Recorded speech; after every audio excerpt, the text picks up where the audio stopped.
আসসালামু আলাইকুম। রুমাশালা স্কুল থেকে চলে এসেছি আজকে আবার খুব সুন্দর একটা গলার ডিজাইন নিয়ে। আজকে আমার আপুদেরকে আমি ডিজাইনার ভি গলা যেটা সেইটা কাটিং করে দেখাবো। যেটা নর্মাল ভি গলা সেটা অনেক সহজ, তাই আজকে চলো ডিজাইনার গলাটা শিখি। এই ভি গলাটা শুধু সামনে না, তুমি ব্যাক পার্টও দিতে পারবে। তো কিভাবে সুন্দর করে এটা কাটিং করবে, আমি বক্রমে কাটতে হয় ডিজাইন গলা, আমি তোমাদেরকে এখন কাগজে কাটিং করে দেখাবো। আচ্ছা, এই হচ্ছে কাটিং স্কিল, যেটা এভাবে কাটে। এখন দেখো এখানে ড্রয়িং এখানে করেছি, এটা কাটলেই কি এরকম হয়? প্রত্যেকের তো হয় না। হ্যাঁ, একটু সুন্দর করে একটু দেখিয়ে দেই। এটা আমি সরাই ফেলতেছি। এই যে একটা কাগজ নিলাম, এরপর আমরা এটাকে বক্রম হিসেবে, বক্রমটা ঠিক এমনই করবে, ভাঁজ দিবে। আজকে আমি তোমাদেরকে 48 সাইজের 48 সাইজের আপুদের জন্য মেজারমেন্টটা দিব, কিভাবে সুন্দর করে বানাবো। আর আসলে মোটা আপু যারা, তাদের বুকের উপরে যে গলাগুলো থাকে এগুলো বেশি সুন্দর লাগে। হ্যাঁ, তাই 48 আপুদেরকে দিব। তো 48 আপুরা পাশে অবশ্যই 3.5 নিবে।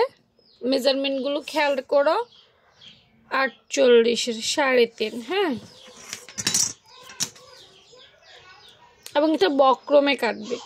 ডিজাইনার গলাগুলো কিন্তু আমি বক্রমে মাপ দেখাই। হ্যাঁ, আর লম্বা হবে 7 ইঞ্চি, একটুও কিন্তু কম দিবে না, তাহলে সুন্দর হবে না। এই যে 7 ইঞ্চি। আচ্ছা, আমাদের তো মেজারমেন্ট হয়ে গেছে, তাই না?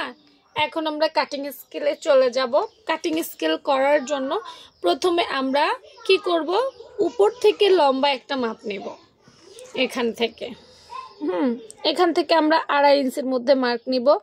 এটা তোমাকে নিতেই হবে, কারণ মোটারা কিন্তু ওদের ঘাড়ে বুকের উপরে মাংসপেশি বেশি। এই মাপটা যদি তুমি না নাও, তাহলে ঘাড়ের মধ্যে গলার মধ্যে কিন্তু গলা আটকে যাবে, উপরে উঠে যাবে, তোমার কাছে অস্বস্তি লাগবে। এটা কিন্তু ঠিকঠাক নিতে হবে। হ্যাঁ, কত নিয়েছি এখানে? 2.5 ইঞ্চি নিয়েছি। ওকে, তারপর এভাবে কর্নারে একটা মাপ ধরবো। কর্নার মাপটা ধরবো 2.25 ইঞ্চি। কতটুকু খেয়াল করো, 2.25। এই যে 2 ইঞ্চি 2 কাটা। হ্যাঁ, এই 2 ইঞ্চি 2 কাটা। ওকে, দেখো অনেকে ভাবতে পারো আপু এত কিছু করা। দেখো, এত কিছু করা হচ্ছে পারফেক্টের জন্য। হ্যাঁ, এটা বুঝতে হবে, নাইলে কিন্তু পারফেক্ট হচ্ছে না। তো আমরা কি করলাম, এখানে 2.25 নিলাম। একটু উপর নিচ হয়ে গেছে, এখানে হবে। আচ্ছা, যাই হোক, একটু উপর নিচে সমস্যা না, আমরা শেপে ঠিক করে নিব। 2.25।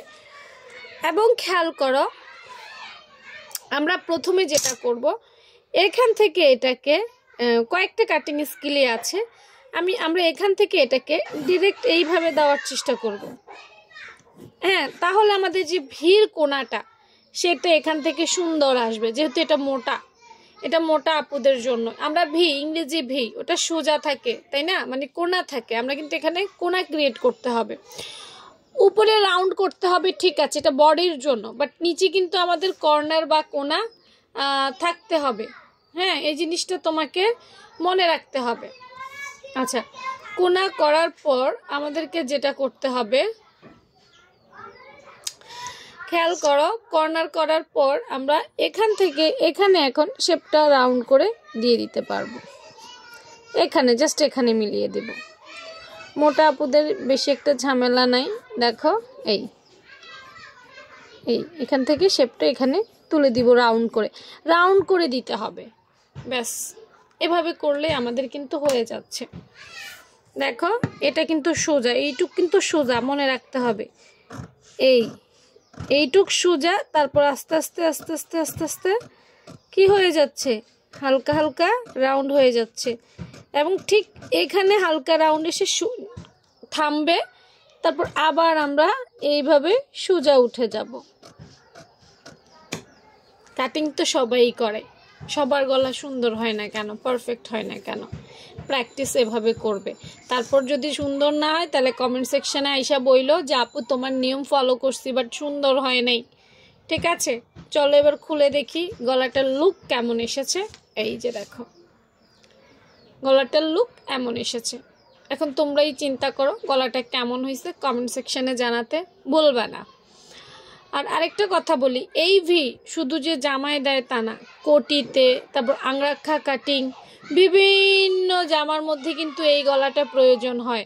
এই গলাটা শিখলে তোমার কখনোই লস হবে না, ঠিক আছে? আচ্ছা, এরপর বক্রম, তো এটা যেহেতু আমি বক্রমেই ভাবতেছি এটাকে, তাহলে বক্রমটাও কেটে ফেলি চলো। এই যে বক্রমটা 1.5 ইঞ্চি ধরে বা 1 ইঞ্চি ধরে এভাবে বক্রমটা কেটে নেবে।